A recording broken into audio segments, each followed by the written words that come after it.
The retirement party was everything my parents had planned. White tablecloths, catered food, extended family filling the private room at their favorite restaurant. My father stood at the head of the table, beaming as relatives congratulated him on 40 years with the same company.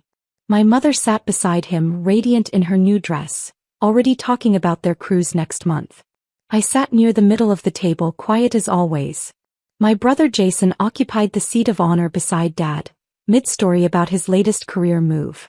So I told my boss I needed more flexibility, he said, gesturing with his wine glass. Life's too short to be stuck in a cubicle. I'm moving back home next month to focus on what really matters. Mom reached over and squeezed his hand. We're so proud of you for prioritizing your well-being. Family takes care of family. I took another sip of my wine and said nothing. That's when my accountant Rebecca arrived. I'd invited her weeks ago, back when I thought this dinner might go differently. She'd handled my finances for 6 years, ever since I started my consulting firm. She knew things about my financial life that no one else at this table did. Sorry I'm late, Rebecca said, sliding into the empty seat across from me. Traffic was terrible. She smiled warmly at my parents. Mr. and Mrs. Chin, congratulations on your retirement. You must be so excited. My father nodded enthusiastically. Couldn't have done it without our kids' support. Both of them have always been there for us. Rebecca's eyebrows raised slightly, but she stayed quiet. She knew better. The server brought her a glass of wine. She took a sip, then looked directly at me. So, Emma, how are you feeling after Monday? That must have been a weight off your shoulders. I set down my wine glass carefully. It was the right decision. Monday? My mother asked, her voice bright with curiosity. What happened Monday? Rebecca glanced at me, then back to my mother. Oh, I assumed you knew. Emma made some significant changes to her financial arrangements. The table had gone quiet. Jason stopped mid-sentence about his new meditation practice. What changes? My father asked. Rebecca looked genuinely surprised. The account freeze. Emma, you didn't tell them? I met her eyes calmly. It didn't seem relevant. What account freeze? My mother's voice had sharpened. Rebecca set down her wine glass, clearly realizing she'd walked into something. But she was a professional and she dealt in facts. The joint accounts. Emma froze all of them on Monday at 9:47 a.m. It was a smart move, honestly.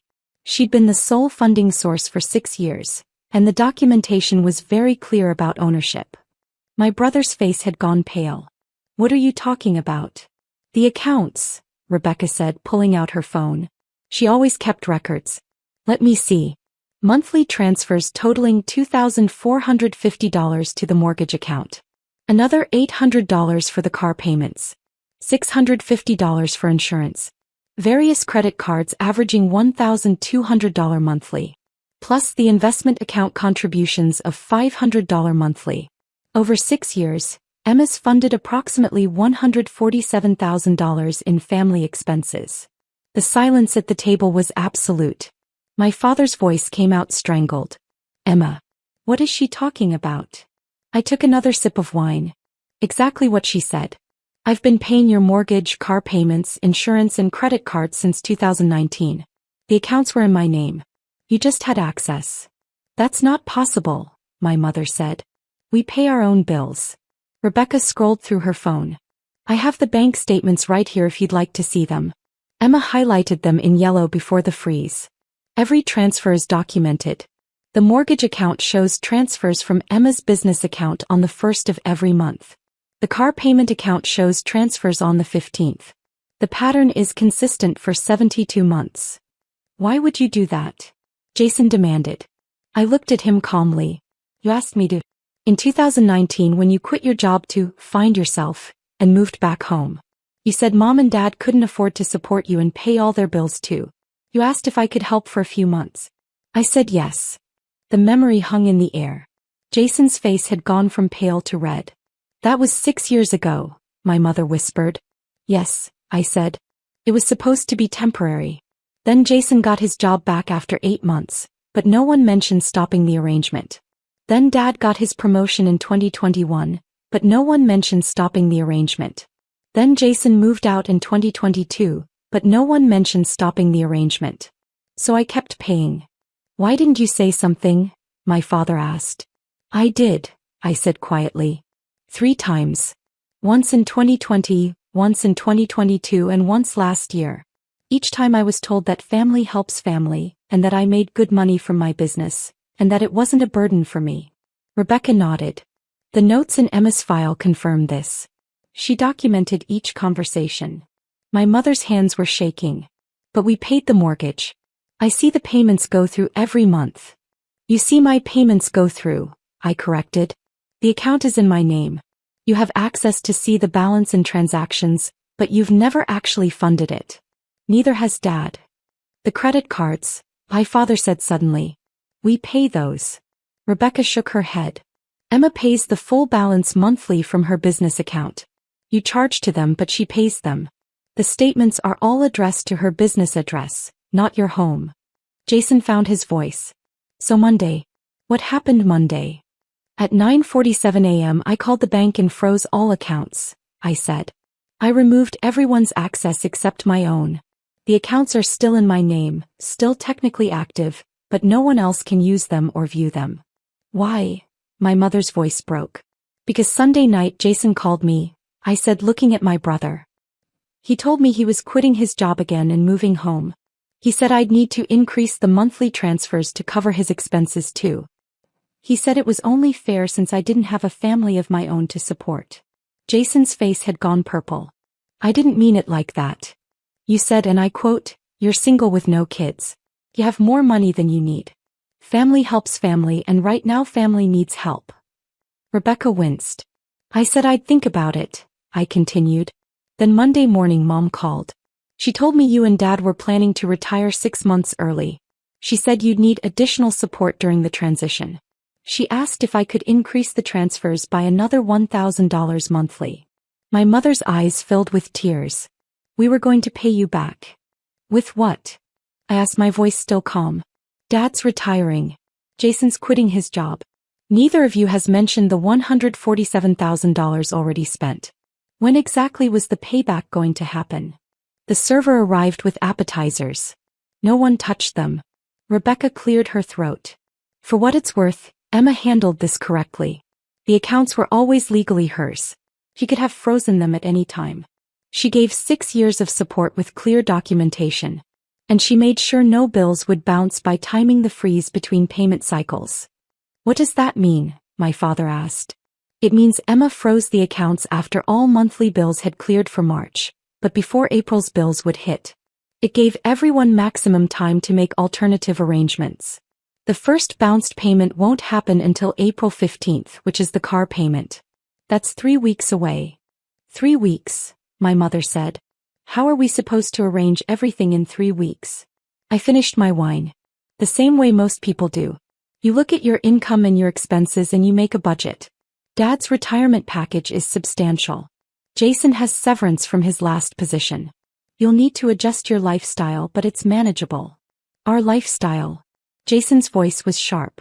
You're talking about our lives like it's a spreadsheet. Because it is, Rebecca said quietly. Emma treated it like a business arrangement because that's what it was. He funded your lifestyle. Now she's stopped. My father put his head in his hands. Everyone's going to ask questions. The retirement party, the cruise, the new car we just leased. The car you leased in January? Rebecca asked. That's going to be a problem. The payment comes out of the account Emma froze. You'll need to refinance in your own name or return it. My mother gasped. Return it? It's brand new. Then refinance it, I said. You have 3 weeks before the first payment bounces. What about the mortgage? My father asked. Same timeline. Due on the 1st of April. That's less than 3 weeks. You'll need to make arrangements with the bank. Jason leaned forward. You're really going to do this? Right now? At Dad's retirement party? I didn't do this, I said calmly. Rebecca mentioned it. But yes, it's done. The accounts are frozen. I'm not unfreezing them. Why not? My mother pleaded. Because I was never supposed to be a retirement plan, I said. I was helping temporarily. 6 years isn't temporary. And being asked to increase my support while being told I have more money than I need isn't asking for help. It's taking advantage. Rebecca nodded. The bank manager agreed actually. When Emma explained the situation, he pulled the account history.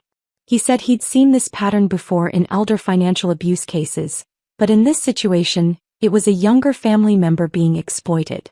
He commended Emma for setting boundaries. Exploited? My father's voice rose. We're her parents. Which makes it worse, Rebecca said gently. Not better. The table fell silent again. Extended family members at the far end were starting to notice something was wrong. Aunt Susan kept glancing over, concerned. My mother wiped her eyes. What happens now? How you make a plan, I said. You call the bank tomorrow and discuss mortgage options. You look at the car lease and decide if you want to keep it. You review your credit cards and start paying them yourselves. You build a budget based on Dad's retirement income and Jason's savings. And if we can't afford everything? Jason asked. Then you prioritize. You keep the house or you downsize. You keep the new car or you buy something used. You adjust like millions of people do every day. Rebecca checked her phone. For what it's worth, it's definitely possible. I ran the numbers last week. Your father's pension and Social Security combined cover the mortgage and basic expenses. There won't be much left over for extras, but it's sustainable. What about the cruise? My mother asked weakly. That's in 3 weeks, I said. You already paid for it last year. You can still go. We paid for it, my father looked confused. I paid for it, I corrected. It was your anniversary gift. It's already paid in full. That doesn't change. Some of the tension left my mother's shoulders. So we can still go? Yes. I'm not vindictive. I'm just done funding a lifestyle I was never told I was funding. Rebecca finished her wine. Emma's been very generous actually. She could have frozen everything immediately and let bills bounce. She didn't. She gave you transition time. And she's not asking for repayment of the $147,000. My father's head snapped up. You're not. No, I said. I'm writing it off as a gift. A very expensive, very long gift that I gave without realizing it had become permanent. But I'm not pursuing repayment. Jason slumped in his chair. I didn't know. I really didn't know you were paying for everything. Yes, you did, I said quietly. You knew that first time in 2019 when you asked. You just stopped thinking about it after. And when I called Sunday, he asked. You proved you still weren't thinking about it. You were thinking about yourself. Rebecca stood. I should go. Emma, call me if you need anything. He nodded to my parents. Mr. and Mrs. Chin, congratulations again on your retirement. I hope everything works out. She left. The dinner continued awkwardly. Appetizers were eaten in near silence. My father couldn't meet my eyes. My mother kept dabbing at her face with her napkin. Jason stared at his plate. Finally, Aunt Susan approached from the other end of the table. Is everything okay? You all look upset. My mother forced a smile. Just emotional about the retirement. Big life change. Aunt Susan patted her shoulder and returned to her seat. The main course arrived. I ate quietly, answering polite questions from relatives who didn't know what had happened. Yes, business was good. Yes, I was still enjoying consulting work. No, I wasn't seeing anyone. The same questions, the same answers. By dessert, Jason had regained some composure. What about holidays? He asked quietly. What about them? I responded. Are you still coming? Or is this it? I considered the question. I'll still come. This isn't about cutting contact. It's about setting financial boundaries. It feels like punishment, my mother said softly. It's not. It's just the natural consequence of taking without asking. I helped when asked. Then I kept helping when the asking stopped. Now I'm stopping too. We would have figured something out if we'd known, my father said. You did know. You chose not to think about it. There's a difference. The party wound down. Relatives said their goodbyes. My parents accepted congratulations and well wishes, their smiles strained. Jason left without saying goodbye to me. As I gathered my coat, my mother approached. Emma. I really didn't know it had been 6 years. I thought maybe you helped occasionally, but not everything. The statements came to my office every month. For 72 months. At some point, that's a choice to not know. What do we do now? You call the bank tomorrow. You talk to Dad's HR about retirement payment timelines. You build a budget. You live within your means. And us. Our relationship. I looked at her. That's up to you. I'm still your daughter. I'm just not your retirement account. She nodded slowly, tears forming again. I'm sorry. I really am. I know, I said. But sorry doesn't undo 6 years. It just acknowledges them. I left the restaurant and drove home. My phone stayed silent that night. No calls, no texts. The family group chat that usually buzzed with activity after gatherings stayed empty. 3 days later my father called. The bank manager said we can refinance the mortgage in our name. The payment will be higher but we can afford it if we're careful. That's good, I said. Jason found a part-time job. He's going to stay with us but contribute to expenses. Also good. Your mother wants to talk. She's scared you hate us. I don't hate you. I'm just done being used. Fair enough, he said quietly. That's fair.